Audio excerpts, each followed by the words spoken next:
our interim executive director, Miss Peggy O'Shea. Thank you. Thank you. Oh, come on, give me that.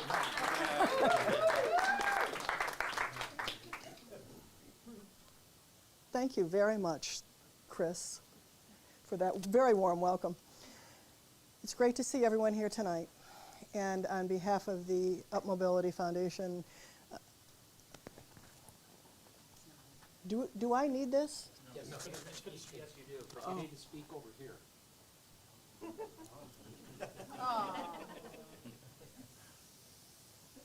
Peggy, you're just letting all of us know what. How's this? How's this, Dave? Good. Very good. Stand up. So where was I? This is a very exciting night for Little Falls. It's a first. We've never done anything like this here, and I don't believe we've ever done anything like this in Herkimer County. An exciting night, and we thought it would be ideal for everyone to have a name tag tonight, because this will give us a chance to meet some people who live in this community that we don't know. I've already seen that happening over and over. I've seen some very interesting connections already being made tonight around the room, because a connected community is a strong community.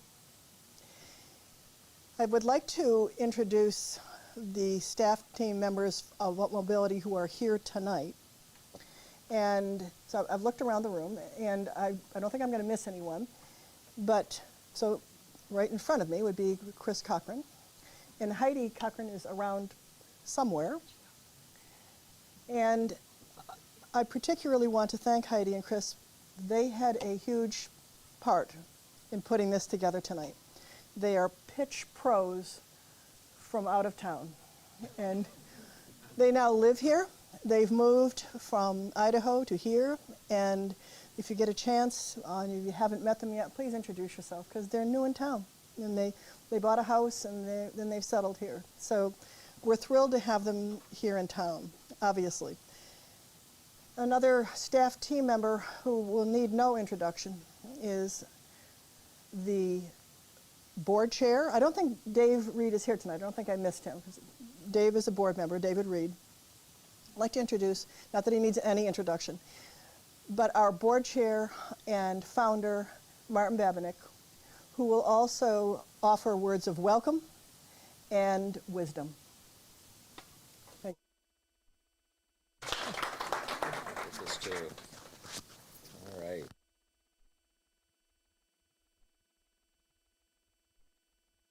Acknowledge that Nick Grimmer is here from the Community Foundation, because yes, as you all know, this is a partnership between the Community Foundation and UpMobility Foundation. So it was very nice of Nick to make the trek tonight, and I know he has children starting school tomorrow, so we really appreciate you being here. Thank you. Thank you, Peggy. My name is Martin Babinick. Really a pleasure to be here and to see the turnout from the community of Little Falls. Special to my heart, for sure. Mohawk Valley Gives. This is only the second year for this program. And it was because of last year's success that we at the UpMobility Foundation got pretty excited and said, we'd like to take advantage of the opportunity to work with the Community Foundation and make it even bigger, better, and higher impact. But think of what happened last year. For the first time, the Community Foundation ran an event in which there were a total of, the numbers out here, 1,700 people participating as donors, making a total of 3,200 gifts. Think about that. And none of those gifts that were made by donors went to the Community Foundation. They all went to the participating nonprofits. There were tons of new donors as a result. And more than $635,000 was raised. First time ever. And this is like a huge success. We think this year, with our help and the help of others, it's going to at least double, probably triple or more what was raised last year. But what we wanted to go even further and say, how could we help get new donors who care about their community and care about having an impact become engaged. And one of the reasons this program works really well is that corporate sponsors line up and actually do advertising. And so the broader community knows more that this thing is happening on September 20th and will be seen throughout the Mohawk Valley as a result of that advertising. And just by having focus on a particular day, people step up. It's like a campaign, all right? And there's a date certain that it happens. New people came on board, and this year we're going to be tracking through a platform that was used last year with great success. We'll be able to see who are the new donors that are participating. And every year now, going forward, can we keep extending the circle to have more and more people that are new donors helping our local nonprofit communities. So we're very excited to participate, and especially with the organizations that are presenting tonight. They'll be receiving a match from the UpMobility Foundation.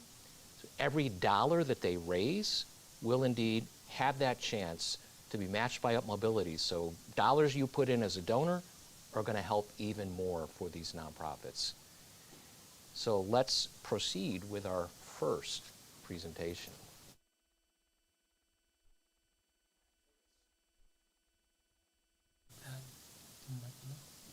So how many of you have ever been to a pitch competition before? Raise your hand. Great.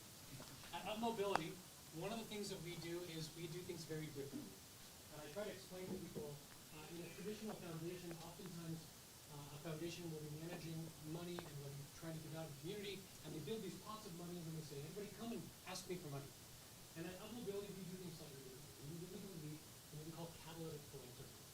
Catalytic philanthropy is the ability to use philanthropic means to actually help organizations excel where they would never have otherwise gone.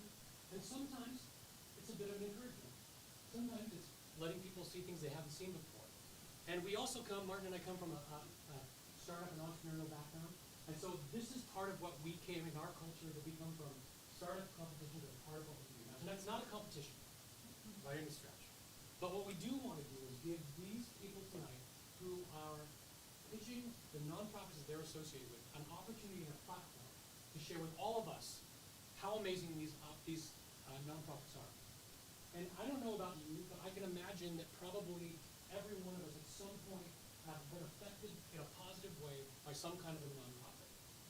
And so before we go any farther, I want to give all the presenters tonight a huge round of applause for two things. Number one, having the guts to stand up here in front of a room full of people and pitch. It's hard. It's not fun, unless you're like me. And number two, for the fact that you've been giving of your time to better this world. That is something to be applauded, and we don't see it enough in our society anymore. And so would you join me, first of all, in giving all of our presenters tonight, before we even start, a big round of applause.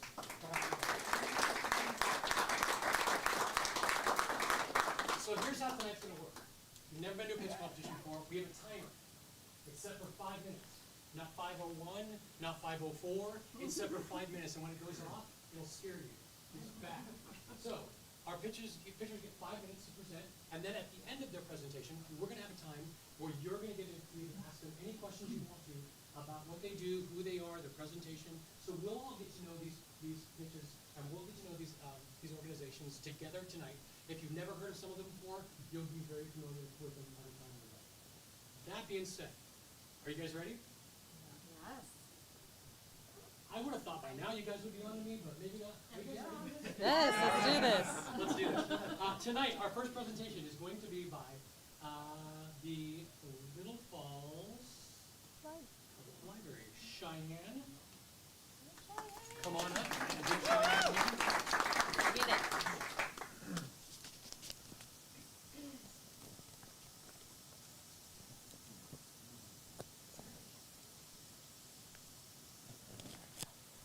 Here's your clicker.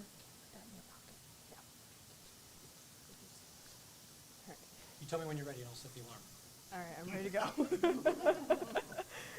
Cheyenne kind of moves behind before Yep. a little bit. There you go. So Gotcha. you're in here. All right. All right, so hi everyone. I am Cheyenne Aney. I am the director at the Little Falls Public Library, and I'm super excited to be here today because today is actually a very special date for me. It is my 1-year anniversary of being the director at the library. Thank you. And I can't imagine any other way to spend it than talking about everything that we do at the library. So in this year, I've come to hear a lot of stories about people in the community. They always come up to me and they're like, oh my gosh, I love the library. My kids love to read, I love to read, I bring them to summer reading. They love to read at school and they do so great because of the library, and it's just awesome what you guys do. So it's very safe to say that the Little Falls Public Library has been a cornerstone of this community for generations past and to come as well. It's also very safe to say that Little Falls has been and will be raised by libraries for a long time. So you might be wondering, how do we stay relevant? We're in the digital age. Google is right on your phone. It's programming. We focus on being a community space now. Obviously, we love books. We have books. We're never going to get rid of the books. But yes, we focus on being a community space where people can come in and learn hands-on and discover who they are and what they want to do in a very different location. You wouldn't really think about going to the library to do some of these things, but you'll find that it's kind of what we do. So our programming is all about reaching our community's interests and needs.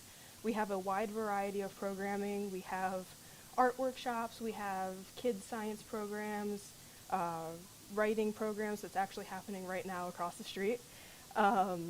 We have everything, and we have it for everyone too. Our youngest patrons get to do toddler time with Miss Amy.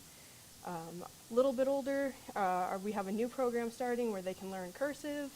Our teens have Teen Art Night and Teen Advisory Board, and adults get a lot of things. We have book clubs, dream workshops, flash fiction, you name it, we probably have something or will have something in the future. And it's all about community. We want you to come in. We want you to feel like you have a safe space to explore all of your interests. So that's really what we focus on. And all of this is free, by the way. We do not charge anything for any of our programs. We try to get everything as free as we possibly can. So if you're not sold that programming is a decent use of our time, I've made this a little bit deceiving graph because the winter months are right in the middle, so it doesn't look as nice. But we have seen an increase in participation. We're definitely bouncing back from COVID, which is awesome. From August of 2022 to August of 2023, we have served over 4,000 patrons in just programming alone. So this doesn't count any of our circ stats, it doesn't count the people walking through the door, it's just programming. So we definitely want to see these numbers increase in the future, and how we're going to do that is making programming better. We want to give more opportunities for people to come in, find out what their interests are, and find a safe space to do so. And so we're focusing on a more diverse interest group, and we want to see more of Little Falls come in. We're always here. It's free, it's open quite a few hours a week, so we want to see you all come in and enjoy yourselves. And how are we going to do that? Well, we can't do it by ourselves. We need your help. We would like to see everyone donate during Mohawk Valley Gives to help us diversify and improve our programming efforts. What you're doing is supporting not only the programs we currently have going, but you're helping us get resources for future programs to come. You're also helping us just have programs for yourselves, your family, friends, anyone you can think of. You are helping them by donating to us for our programming, which is awesome. And also, it's all free, so your donations help us make it free. So with that said, thank you so much for taking your time out of your schedules to come here tonight and listen to not only me, but everyone that is to follow. And just a shameless little plug, we are having an awesome kickoff event with the Mohawk Valley Center for the Arts on September 19th. We're going to be celebrating. The China Room's going to be open at the library. We're going to have computers on site for anyone that wants to make early donations, and you can just kind of see what we're up to and going to be getting up to in the next coming year. So join us then, and remember on September 20th to donate not only to the Little Falls Public Library, but to every organization here tonight as well. Thank you so much.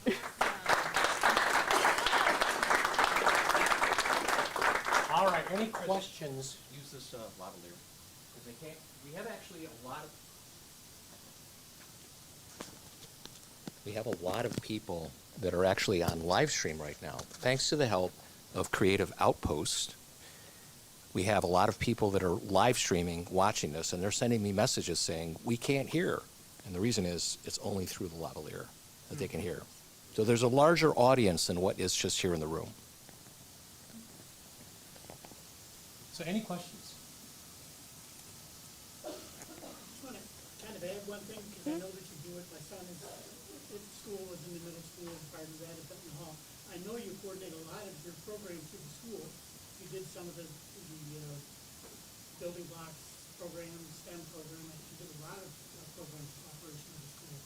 I just want to thank you for that and ask you to continue to do it. Oh, yeah. Very useful to the kids who otherwise wouldn't be at the library. Proud of your mom. Oh yeah, we're definitely starting up more. We actually have some field trips coming in this fall. We're getting the entirety of Benton Hall coming over this fall to come and sign up for library cards and see everything. So more school programs are in the works. Kind of getting started. Oh yeah. So as I understand it, I just wanted to ask, if you're still offering this, but as I understand it, a few years ago, the library would actually welcome individuals in who wanted to apply for employment online but did not have their own computers, and that someone would sit with them and sort of help them through that process. Is that something that is still available at the library? Oh yeah, we definitely have computers that people can come and do any applications for, work on resumes, anything you need to do, and if staff is available, which most likely we are, we will sit down and help you out. Thank you, that's awesome. Yeah. Anybody else? Let's give one more round of applause for All Cheyenne. right. Thank you so much. She did great. All right, up next, Ms. Erin Lowry. Where are you at, Erin? I'm just going to hand you this. Sounds good. And Erin is from Community Outreach. So would you give Erin a big round of applause? I have notes, I'm cheating, sorry. One more. Cool. So, hi, good evening, everybody. My name is Erin Lowry. I joined Little Falls Community Outreach in 2020. Little Falls Community Outreach has been a vital part of this city for more than 30 years, offering support in a variety of ways. We meet the unmet needs of the community, especially when it comes to social and emotional support. So I just wanted to start with a few questions. Did you know? Did you know that in people ages 10 to 24 years old, suicide is the second leading cause of death? Did you know LGBTQIA+ youth are more than 4 times as likely to attempt suicide than their peers? Did you know that 45% of LGBTQ+ youth seriously considered suicide in the past year? Did you know negative conditions in which people live, play, work, and learn can increase suicide risk?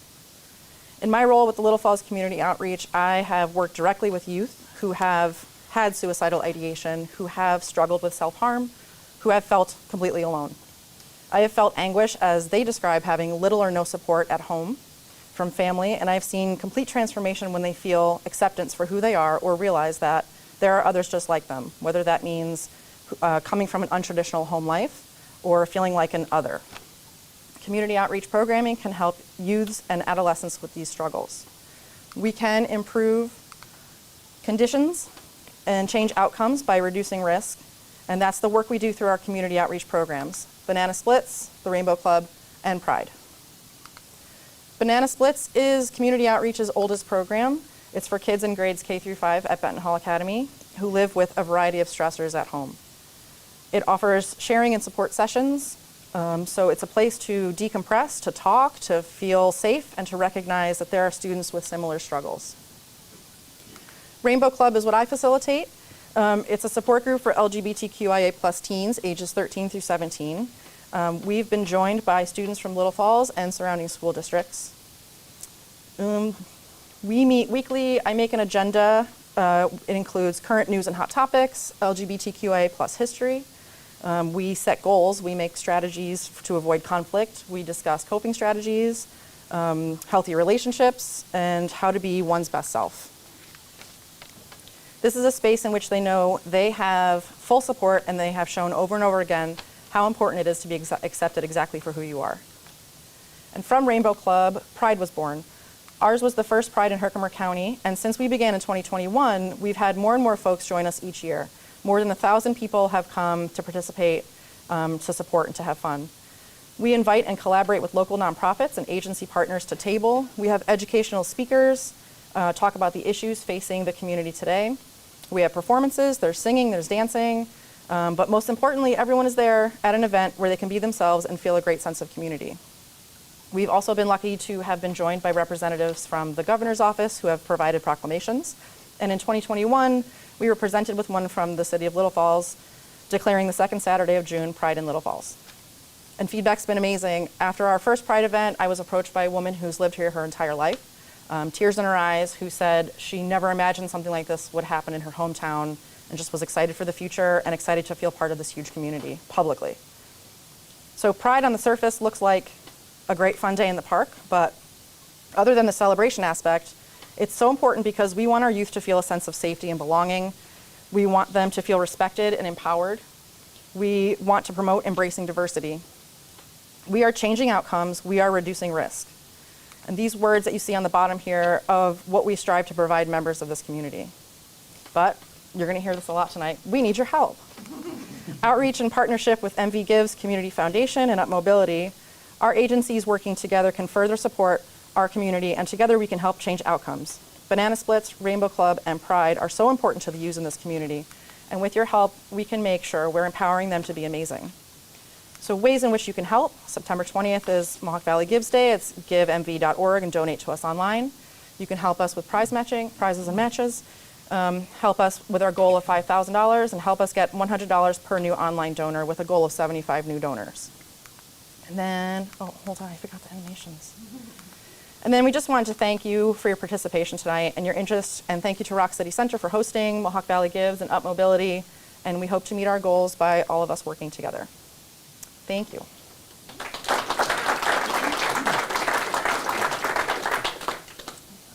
Any questions? Aaron, I've heard of the Banana Splits program. Okay, it's parlance here in Little Falls, but I don't really know what it deals with. Can you speak more about what it does? Sure. So the question was about Banana Splits and what more does it do. That's for the folks at home. Tony, correct me if I'm wrong, but it originally began as a support group for children of divorce, for a place where kids can connect with other kids who are maybe going through the same struggles at home, and maybe by having another child that they could relate with, a peer on that level, could help them through the struggle of what it means, the change in home life, like the stress of it all, and have somebody to relate to. Yep. I worked in family court for 10 years as court attorney. I can't tell you how important it is that families with children going through the problems that all families do, how much they need the type of program you have. Because you can't do it through the Department of Social Services. They have their obligations to do things their way, Right. But they need support of agencies like you really to make it through the really challenging time. Right, and that's the key sentence is outreach is for the unmet needs of the community. So it's anything where that would fall through the cracks that, like you say, social services couldn't help with, or the school maybe can't help with. It's what do kids need, what do the adolescents and youth of the town need, and how can we help them through? Anybody else? No, hi. Do you just want to share a little bit about the nonprofit collaboration and the agencies, specifically with Pride? Sure. I mean, what was the number? The question was how many agencies, nonprofits were at Pride this year. It's grown every year. Yeah. Everybody from ICANN to Planned Parenthood, Suicide Prevention Council, Catholic Charities. It's kind of everyone in the area. And it was great for the public coming to the park to see services and support systems that they maybe didn't know existed. So it was connecting community members with social services and supports that they could really benefit from. Cool. Anybody else? Awesome. Would you give another big thank you? Thank you. Thank you, Aaron. One of my favorite parts about this event specifically is the fact that we get to see so many diverse people pursuing passions that are really, I mean, we don't have to be passionate about everybody else's thing, right? But it's super awesome to watch people pursue their passions and make the world a better place. In the library, Youth and Falls Little Family Center, we're going to see a bunch of these tonight. So that being said, I want to ask Deborah Kaufman if she would come, please. and present for the Youth and Family Center. Give her a hand.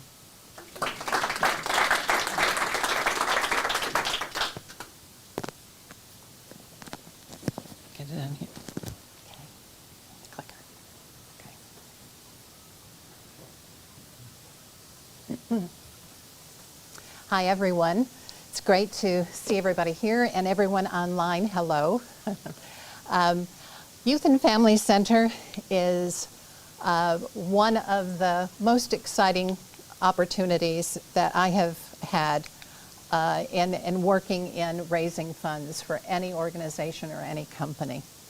I'm the campaign chair, and I've been working on a $2.5 million raise to refurbish 3 essential programming facilities, to update them, modernize them.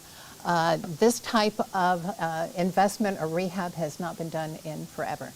And those of you who know Youth and Family Center, it was formerly the YMCA. And if you've been in there over the last few years, you would say, okay, it does need a facelift. So you'll be delighted anyway to see that a lot of progress is already underway. Youth and Family Center and YMCA has been going at it for 140 years as a community hub, generational, with community programs, with education, information, and all kinds of human services programs. You'll see some of these pictures, you'll recognize that a lot of things that they do, any kind of holiday baskets and turkeys and things like that, you'll always find Youth and Family Center involved in it. They impact 100,000 individuals a year. It's a huge impact. They cover areas of Dalesville, Oppenheim, Stratford, St. Johnsville, Herkimer, all over. People come to Youth and Family Center and have for a number of years. Your grandmother would have come here, your grandfather. Your kids are probably in some kind of program. We have a growing need in our population. We have a high poverty rate. Poverty rate is extraordinarily high.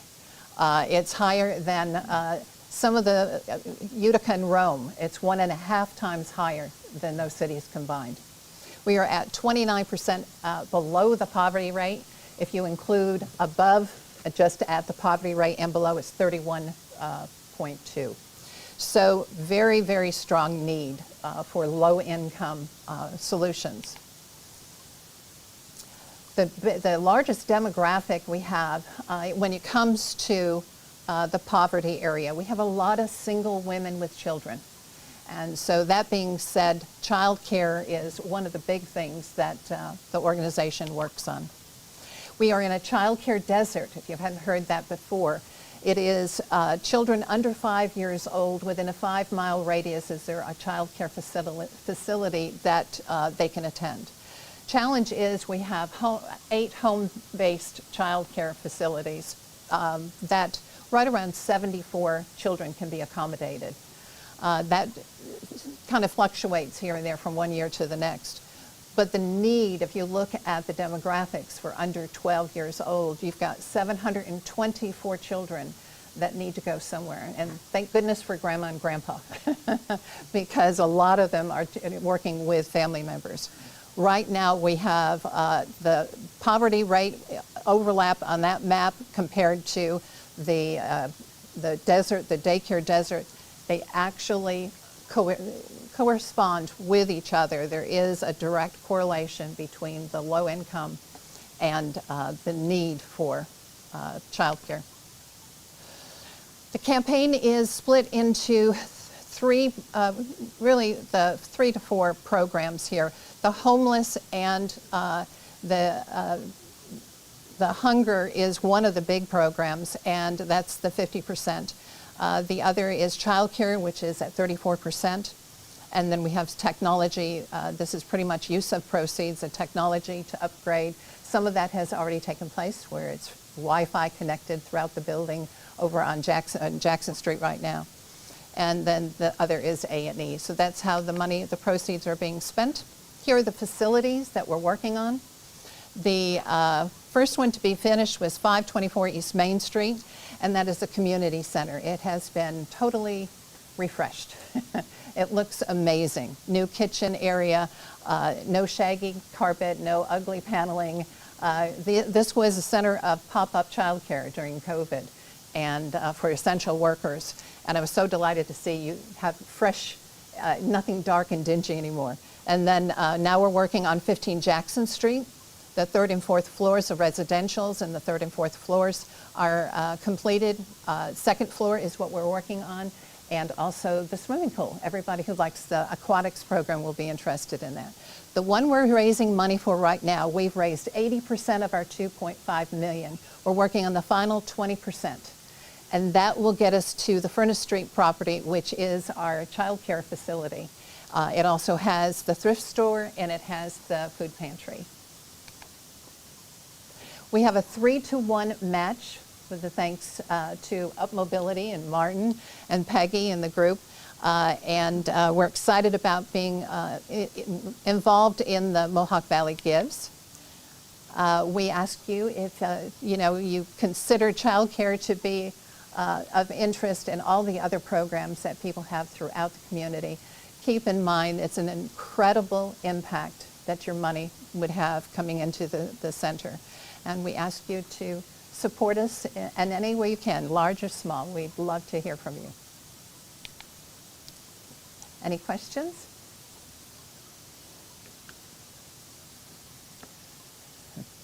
Yeah. Yes. So you said the last 20% you're looking to raise for the Furnace Street property. Is that strictly for renovations, or is there other stuff involved in that? That's a good point, thank you. Yes, we're actually expanding 1,200 square feet, that facility. It'll be 2 stories, so it's 600 out and then up. And that'll help with expanding. Regulations dictate that when you're working with the infants to toddlers, you need additional space. And that's our biggest need. When the last time numbers were pulled, there was a 3-page waiting list for that age group. So we really want to be able to take care of that. And then the rest of it is paint and fixing up and more elbow room for the programs that are already in there. I think it's worth noting too that the Y is a big partner with the school, with a lot of those programs, and that the Y's other facilities, apart from the main building, Yes. really took over and renovated and made useful to prior churches that otherwise would have been pretty difficult to revamp for another purpose. So they serve the community in a lot of ways other than the Right. great ways you've already pointed out. Including the co-op that most people don't realize, even the wrestling behind all of that. We were surprised. So they have been working on so many areas in the community and helping so many people over the years. It's just hard to fathom. Anyone else? All right, we just give Deborah a big hand. Thank you, appreciate it. Thank you. All right, up next, I would like to invite Ms. Michelle Hummel of Herkimer Next of Herkimer County, sorry. It's okay. We just recently had a name change, so I get it. Hi, I'm Michelle Hummel, as Chris just alluded to, and I want to thank UpMobility for providing this beautiful venue tonight and the match that is happening with all of these nonprofits. Before we begin to talk about Mohawk Valley Gives, we're clearly the new kids on the block, so I think it's important to tell you where we are and where we came from. Last year, the Village of Herkimer created an initiative to engage the village residents in feedback regarding a future for the downtown initiative. It went really well, I'll be honest with you. It really was wonderful. There was a sense of camaraderie and belonging, and most importantly, it was very clear that the residents were very willing to play an active role in the betterment of their community. But like many things, this project came to an abrupt end around the same time as an election, and that's pretty common. Projects that are initiated by outgoing mayors are often fallen to the wayside because new leadership means new initiatives, new priorities, and this is not unique to Herkimer at all. It actually happens all over the country. Herkimer County, we've all heard these numbers. There are 29 local governments in Herkimer County, all with different sizes and capacity, which creates its own unique challenges. Many of these municipalities, right now, they qualify for grants that they just don't know about. There are some that know that they qualify for the grants, but they just have no idea how to even begin to approach applying for a grant or administrating the grant. This is only one component.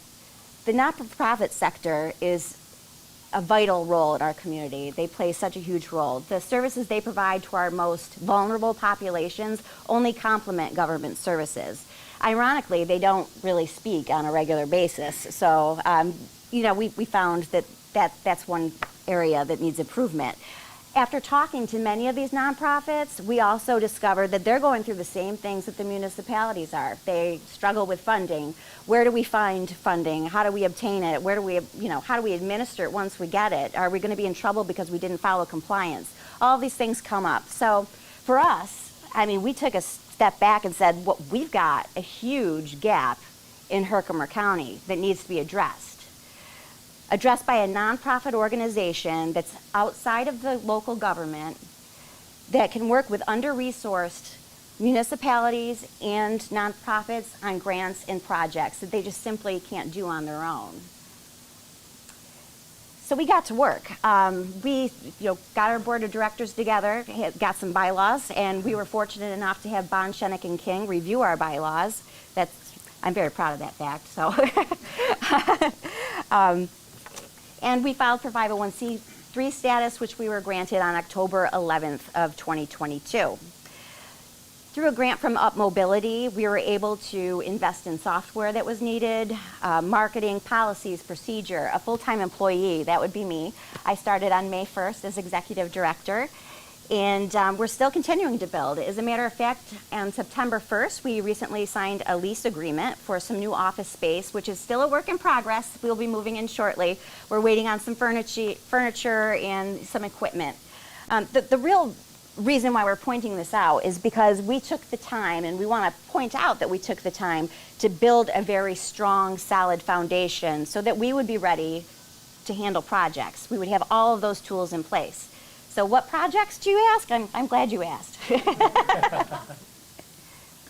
Wrong one. Okay. This here is a picture of an abandoned schoolhouse in Newport. This was abandoned in 1990, and like all abandoned buildings in New York State, it has all the things. It's got vandalism, it's got broken glass, it's got asbestos, of course. Newport had just not been able to find the right funding and the right process in place. We've been working very diligently with them, and we are extremely close to a solution for this. And we hope to have this building down at least by spring. That we're really close. I probably shouldn't promise anything. And Mark, if you're listening, you know.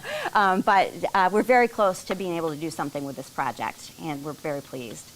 This is a basketball court. Now, this picture does not do it justice. It's actually 165 feet by 125 feet. It currently has enough space to house 2 basketball courts and a tennis court, which will be a pickleball court. And if you notice the houses in the background of one of them, this is located right adjacent to the Remington housing projects in Ilion. The average, or the median income for families that reside there is $27,900 per family. So not only do these kids need a place that's safe so that they can participate in health and wellness, they deserve a basketball court that's just as nice as the one on the other side of town. By the way, the budget for this project is about $185,000, so if anybody wants a naming opportunity, please see me a little later. I'll be here. Our vision is to make Herkimer County better. Our mission is to facilitate the relationships, assets, and resources that will make Herkimer County better. And here it is. We need your help to get this done. Every dollar supports what we're doing in the community. We've got a goal of $20,000, and we were fortunate enough to have a dollar-for-dollar match from UpMobility, up to $10,000, with a $200 incentive for every new donor, up to a total of $15,000. So that means your $500 donation turns into $1,200, just like that. And it will go to help all of these things that we're doing. we're just scratching the surface on some of the things we've been working on as well. Through our process with interviewing the nonprofits, we were able to uncover a couple of grants that the Salvation Army of Herkimer and the Loaves and Fishes Warming Center qualified for from the Community Foundation, and we assisted them with getting $10,000 apiece. So this is coming right out of the gate, some real progress just from May, and we are really looking forward to being able to continue this. So we've got a QR code here for you to locate us, and we're looking forward to September 20th, and you'll be hearing from us again, of course. But I, this time, would like to know if anybody has any questions. There's got to be. Come on.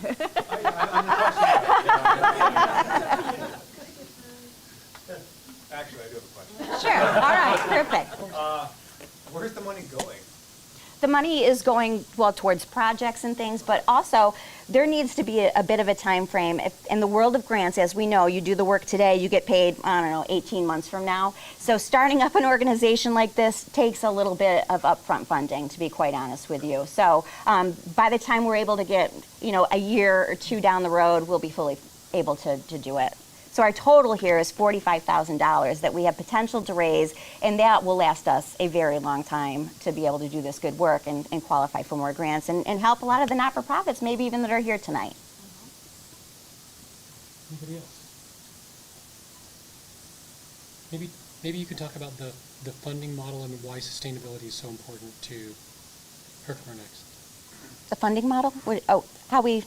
So our funding model, we've got a few different revenue sources. So we will do grant application fees depending on the size of the grant. It could be anywhere from $250 to, you know, it could go up depending on the volume of work. And that's kind of reoccurring revenue that we're trying to build slowly over time so that we have that. And the additional things in terms of researching out things for municipalities. So we do have a going rate as well for consulting. And we can help anywhere from, you know, cleaning up someone's bookwork because they didn't have everything organized and all the receipts matching up for reporting purposes, anything, you know, that you really need. There's no one-size-fits-all for all these organizations and municipalities. As a matter of fact, you could have two municipalities with the same exact problem and they need two separate solutions. So we're paid in a very robust way throughout different mechanisms. So. Anybody else? Please give a round of applause for. Thank you so much, Michelle. Full disclosure, I'm on the board of Next. So I would appreciate your giving as well. But they're out of 5 minutes, so I got to stop. Up next, we have the Mohawk Valley Center of the Arts and Ms. Mary Ellen McGillen. That's your cue.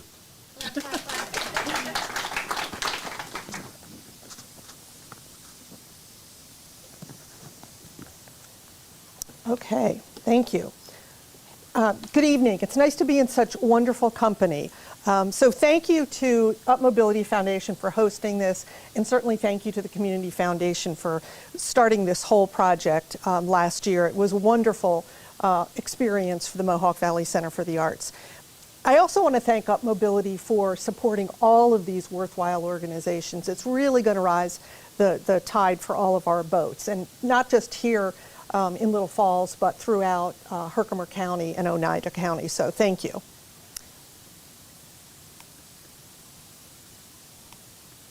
So for more than 40 years, the Mohawk Valley Center for the Arts has been an important member of our community.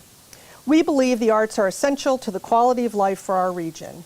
Through the programs, exhibitions, and sales in the Selective Eye, which is our consignment shop, we see ourselves as an economic driver in our community. We want to continue to expand the programs and events we offer in the 6-county region of the Mohawk Valley. So I'm here tonight, along with my esteemed colleagues, to ask for your support. We are a membership and volunteer organization. We rely on contributions from individuals, organizations, and foundations to support our work. We want to continue to improve and expand our offerings for the community. Tonight you can see the world, you can see the work of one of our local artists, Oscar Stavala, which is on display here. This is our first art in public space on display, and we plan to have more in the coming months. There will be an event happening at the Stone Mill to reopen the fourth floor, or open the newly renovated fourth floor, and there will be a mural on display by a new young artist here in the Mohawk Valley. In addition to the, in addition to the,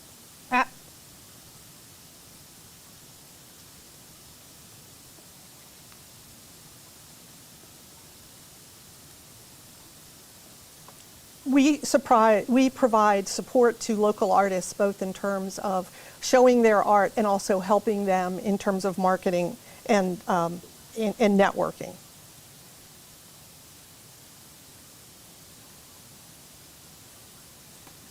Recently, we finalized a new 3-year strategic plan for the MVCA, and we see community collaboration as an essential element of that, of our organization going forward. In addition to the information that's listed on this slide in terms of the collaborative partnerships that we've created in the last year, we're also we've also launched a mentorship program for new artists. And that's something that was really spearheaded by one of our board members, Bob Buck, who's also a local photographer. Thanks to the success of the Mohawk Valley Gives, let me go back to that, sorry, we were able to do some much needed improvements to the Art Center, most specifically improving the lighting, which had been in great need for many, many years. I think it was like 20 years that the lighting had been up. So that seems like a no-brainer, but it made a huge difference. We also have expanded the number of exhibitions and events in the community. We've seen a 40% increase in community engagement. And then 2023, we've had a few firsts. First women's show featuring 8 regional artists, some young artists, some brand new to first time they've ever displayed their work, which is part of what we are very proud of. We've also had the first juried regional photography show that just was taken down last week, and we will be having a brand new exhibit on display of a young artist, Eric Whitfield from the Rochester area, and that will be part of the upcoming Garlic Festival. And the other thing I want to mention is the average attendance at our exhibits openings have been averaging about 50 to 60 people, which is a big number for us. So we're pretty excited about that increased visibility in the community. So what's the opportunity? We, like all of you, have received a generous match from the UpMobility Foundation, and we're pretty excited about it. The 2-to-1 match is a real opportunity for us to raise our donors and our members' sites, which is what happened last year. It was a big game changer for us to have the match that UpMobility provided. Equally important is this donor incentive for new donors. I think every one of my colleagues in the room knows the importance to our organization of expanding our donor base. And so we're particularly excited about having this opportunity. So you can make your gift early. That's my message. Everybody's promoting September 20th, but I'm all about get your gifts in early. So you can start September 13th through the 19th, and it makes us eligible for an early prize for raising the most money, which we did last year. So we'd like to do it again. You can also attend an event. On September 18th, there's going to be a Mohawk Valley Gives Tap into STEAM. It's the second year that this has been offered. It's run by a number of nonprofits in the Rome region. We've been invited to participate this year, so that's one option. If you can't make that, please do come to the event that Cheyenne already mentioned, which is Mohawk Valley Gives at the Little Falls Library. There will be an opportunity, because all of these matches only count if it's an online donation. So if you have folks who haven't made online donations or don't feel comfortable, come on down to the library. We'll have people there that will be more than happy to assist. Giving through the Mohawk Valley Gives program will really benefit our organization in terms of our ability to expand and increase the programs that we're able to offer. We've made a good dent in expanding within Herkimer County, but we cover 6 counties in the Mohawk Valley. So we'd really like to expand and increase our offerings. And one thing in particular that's near and dear to my president's heart, our board president, Doug Whitfield, is we'd like to increase the gallery hours that were available so that we could really be open more, and that's going to require some investment on our part. So that will also really benefit our local artists and the local economy. So here's how you can give during the Mohawk Valley Gives event. We have our QR code, and we have these nice little cards that will be available on the table out there where you can give starting on September 13th, or you can go to our website, mohawkvalleyarts.org. And finally, please support all of the organizations that are represented here tonight. It takes all of us to take care of our community, and these are so many worthwhile organizations, and I really have been, well, on that, thank you. You literally dropped the mic. I dropped the mic. Oh, Mary Ellen. She did. Yes, You know why? that was planned. That was planned, yeah. Any questions about Mohawk Valley Center for the Arts? Matt? Oh, Matt. I'm the guy. So you mentioned a lot of firsts. First wind show, first jury show. That's what other firsts can we look forward to for the Center for the Arts? Oh, this is a good question. We are doing our first collaborative show at the Koger Gallery at Herkimer Community College. Thank you for asking that question. Sorry. I didn't plant that. Thank you. We're doing it's a collaborative show that we're doing with the Arts Factory of Montgomery County, and it will be a members-only show. Their members and our members. So that show will be happening in February. So that will be exciting. And we would like to be offering classes around filmmaking and performances. We did our first theater camp this summer that was really popular and well attended, and we'd like to do more of those. So thank you, Matt. Good question. Anybody else? Any other questions? All right. Mary Ellen, one more. Thank you.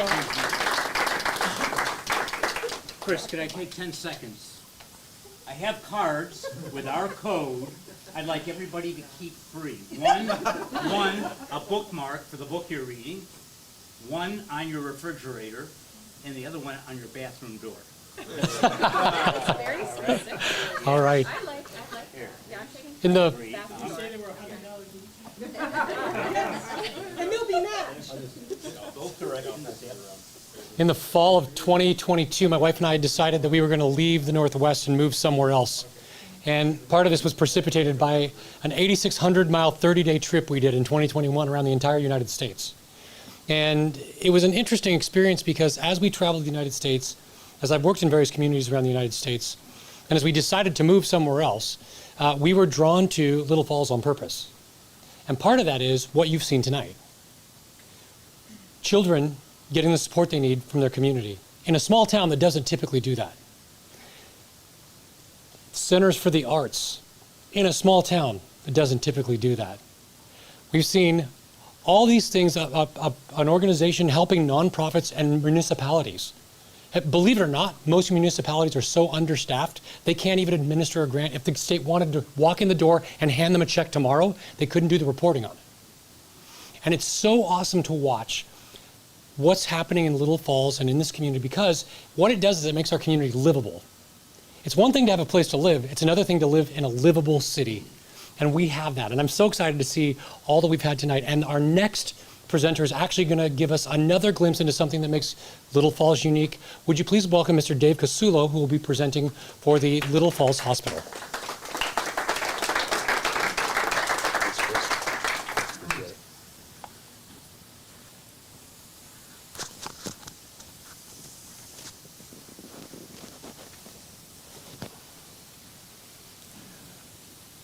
So thank you, Chris. Thank you, UpMobility. Thank you, everyone in attendance. And it's so heartwarming to see a unified group like this, all looking to help the community in very important ways. And so thank you for coming tonight. This is a picture of my father's hand and my youngest daughter's hand, Sarah, in July of 2011. This is the night before my dad died at 89 years old. He had spent a good amount of time in many of the facilities associated with Bassett. At the end of his life, he was being cared by Valley Health Services and Lisa Beatrice, who many of you I'm sure know, who's a wonderful human being and treats the residents there as though they're family. My father had internal bleeding. We took him to the Little Falls Hospital emergency room. The people there are amazing and loving and caring, and they immediately recognized that, you know, he was bleeding internally and had to go to Cooperstown. So we went to Cooperstown, and essentially they told us that, you know, his body was shutting down. And my daughter wanted to be there to say goodbye. And this is the picture I took of that event. I tell the story not to dim the mood of tonight. I tell the story because the hospital has been such an important part of this community for so long. I am privileged to be the chairman of the board of the hospital here, the Critical Access Hospital, we call it now, as part of the Bassett Network. And it's the current version of a facility that's been here for over 130 years, which is fantastic. Often people ask many of us, you know, what makes Little Falls so special? And many of the reasons I often give are, you know, many of the people sitting in this room who are, you know, unified to make this community better. And regardless of our differences, we all have a common goal of helping this community succeed. The hospital has been a very important differentiator for Little Falls for a long period of time, and it needs to stay vibrant, even as healthcare itself gets complex, particularly rural healthcare, which is most challenged in the nation today. The affiliations that the hospital have, you know, really differentiate the hospital here, Bassett, from many rural hospitals. Columbia Bassett Medical School, Umeå University of Sweden. These are affiliations that are really important to making this hospital attractive for doctors and for nurses and for people in the profession that might not otherwise consider a place like Cooperstown or Little Falls or many of the other locations in which this network is. So what about the future of Little Falls Hospital? I think a lot of people quietly wonder if the hospital is going to survive. You know, it's not necessarily public how the hospital is doing one way or the other. I can tell you without betraying any confidences, the hospital is doing exceedingly well. And I'm a leader developer and a person who believes that the people at the top of the organization really set the tone for the culture that exists within the hospital and any organization. And our hospital has a fantastic leadership group. Sue is on that, Heidi Camardillo is on that. There's a number of people, Dr. Grace that's on that.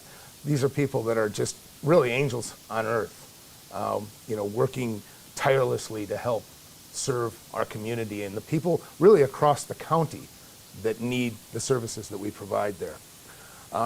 So how do we survive going forward? You know, we hear all these advertisements on the TV about MDHS, which is fantastic. Our goal is not to necessarily compete with MDHS. Our goal is to complement what MDHS is doing, because when you think about health and health care and the advancing sort of demographic that is part of this county, we don't know what the good Lord is going to do and afflict us, you know, what afflictions are going to, you know, be ahead for us, either for ourselves or our family. So whatever those things are, we want to have the best option available to treat them. I lived in Boston, Lori and I lived in Boston for 8 years, and it was often said in Boston that this is the best place in the world to get sick. With Beth Israel, Mass General, Brigham and Women's, Lacey Hospital, there was just hugely credible organizations there. So the idea at Bassett is to differentiate ourselves from what other service providers in the county and surrounding counties provide, and focus on things like gynecological oncology for women and children. This is really cool that we have this kind of credibility potentially in our hospital right here in Little Falls. That will attract not only obviously people that are afflicted with that, but families, and it'll create I think an attractiveness to this particular facility that is unique and new. And the network itself will serve the broader needs of the rest of the patients. So I guess that means I'm done. There's more exciting announcements to come. This is an evolution, and I think that as part of the board, my job and the board's job is to bring to the community more information as it unfolds. A lot of people that are excited about the hospital are also online. A lot of the people that I meet flowing through the Stone Mill and other places have relatives that are here. So I guess my pitch is, for all of you online, donate. Okay? Thank you.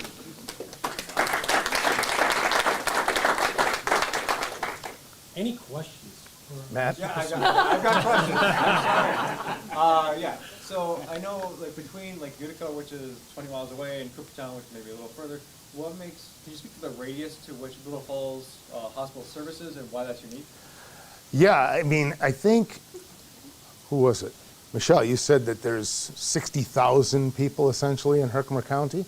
It's amazing that most of that population looks to Little Falls for care. And we extend further beyond the Herkimer County border on the east and bring people in from that direction as well. My opinion is that in looking at the board notes and some of the things that we learned, differentiating ourselves in some specific category of specialization is really important. And so that's why, you see the strategic direction we're going in. I was Scott. born at the Herkimer Hospital, but now I'm told there's nowhere in Herkimer County that babies can be born. Is that a goal of Little Falls, or is it just the way it's going to be? Sue, can I ask you to answer We that? don't birth them intentionally, but we can certainly. We can certainly do the job if it's necessary. But we can certainly handle anyone that can't wait to get to where they need to go to be delivered. anybody else? Thank you very much. Thank you, Mr. Kasula. Okay, Chris, thank you very much.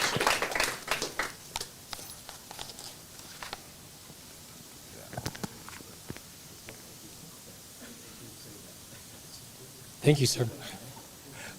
And last but not least, very much not least, I would like to welcome Mr. Kevin Crossley to the platform, and he'll be telling us about ARC Herkimer. Give Kevin a big hand.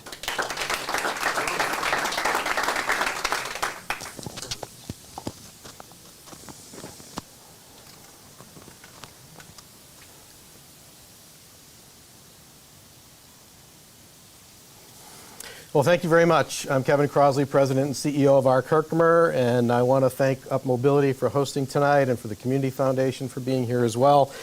And this is officially pitch night, so now I have to advance. There we go.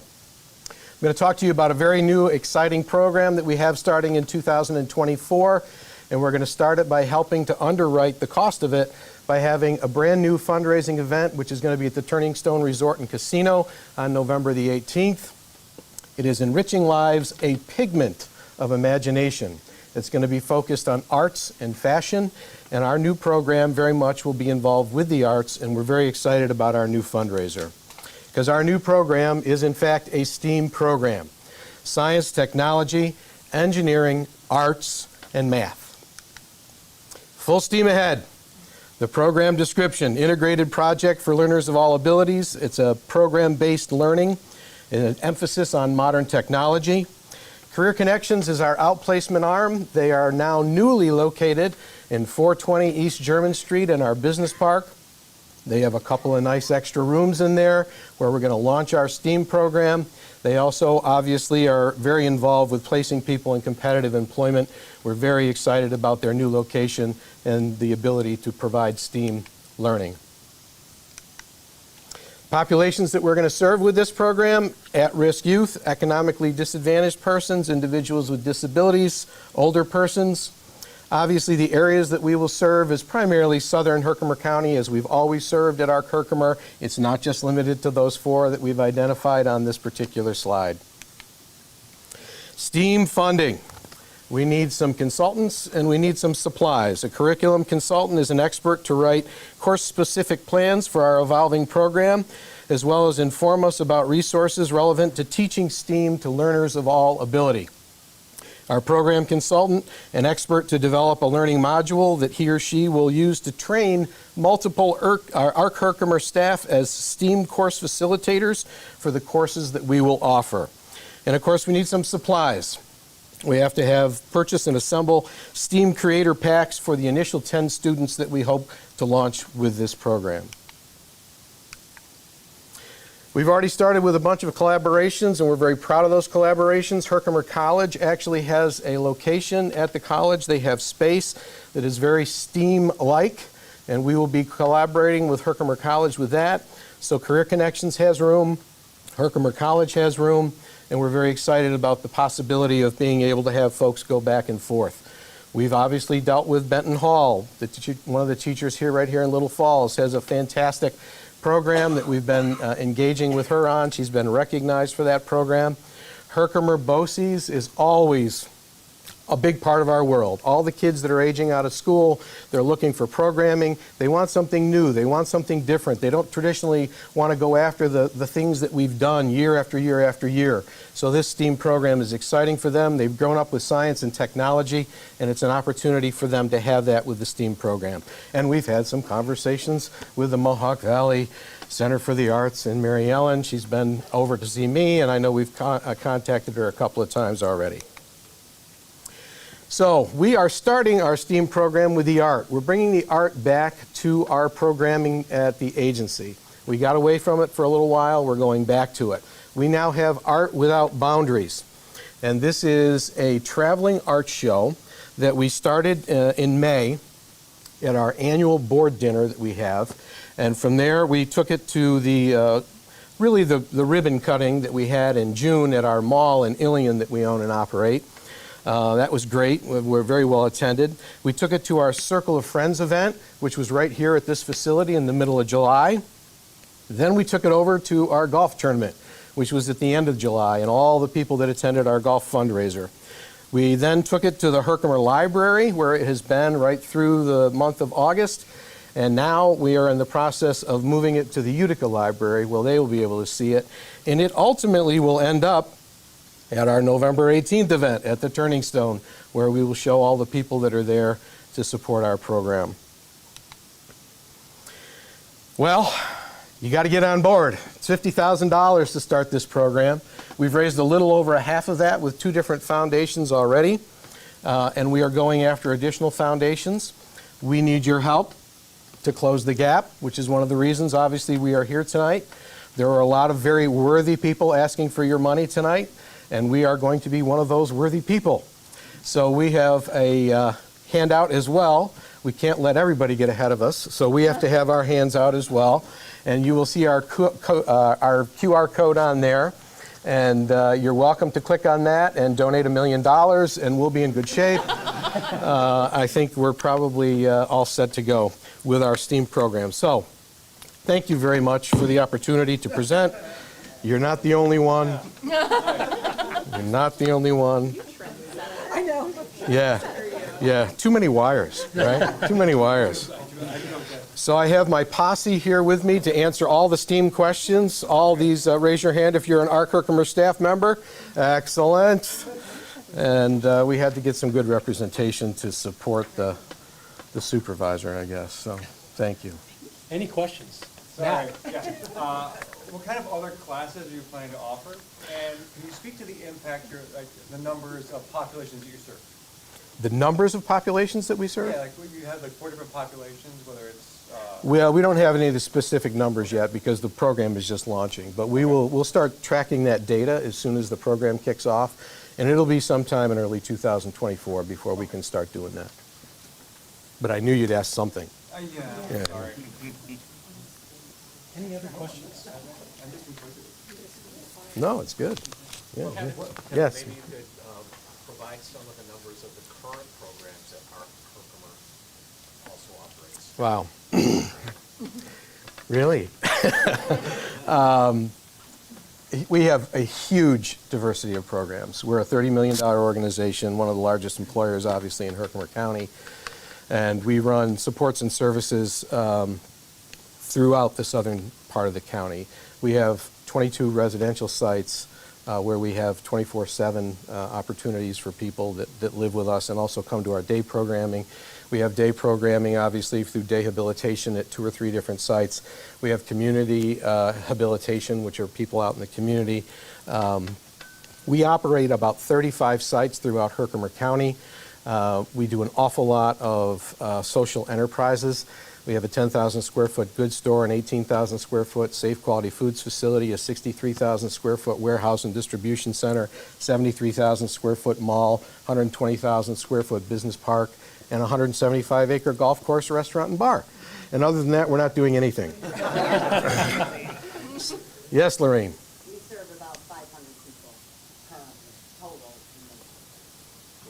Lorraine is one of our executive vice presidents of supports and services, and she is now helping me out. Any other questions? Thank you, Kevin. Thank you. Oh, yeah. Get off there. That's our final pitch for the night, but I want to close this out. Martin, did you want to say anything in closing? Awesome. I did want to close this out by saying this. First off, I want to recognize 2 things. Number one, Mary Ellen last year took part in Mohawk Valley Gives and became kind of the poster child for how to use this program to benefit a nonprofit. And in watching what she did, you don't know this, but in watching what she did, we behind the scenes at UpMobility had some conversations and said, what could we do to get other people to use such a worthy program to benefit so many worthy causes? And so I want to just honor the fact that you did that and you led the charge there and led a great example to the rest of our community on how to use such a great program like Mohawk Valley Gives. And I want to just encourage you, the people who presented tonight, I'm going to ask you to give them one last round of applause here in a second, but for a different reason. Nonprofits exist because they do the work that businesses can't. It's not marketable, it's not profitable for a number of different reasons. Nonprofits need to continue to exist. And I think for many of us, we've seen so many nonprofits, especially in this region, pop up that we go, it's just another nonprofit.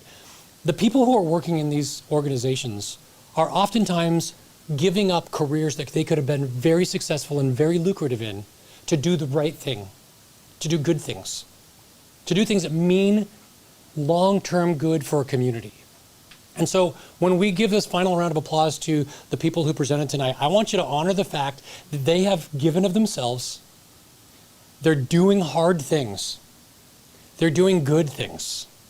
And they oftentimes would have had other opportunities, but they eschewed those opportunities to do something that they were passionate about that was going to make the world a better place and make our community more livable. So with that in mind, would you give all of our presenters one last round of applause tonight?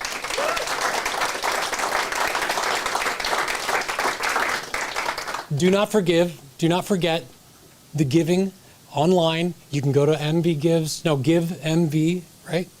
GiveMV.com. We'll talk about that for next year. .org. And you can give there. Maybe Nick should just come and give this plea. Okay. And don't forget to give. There are nonprofits in this community who are needing your support.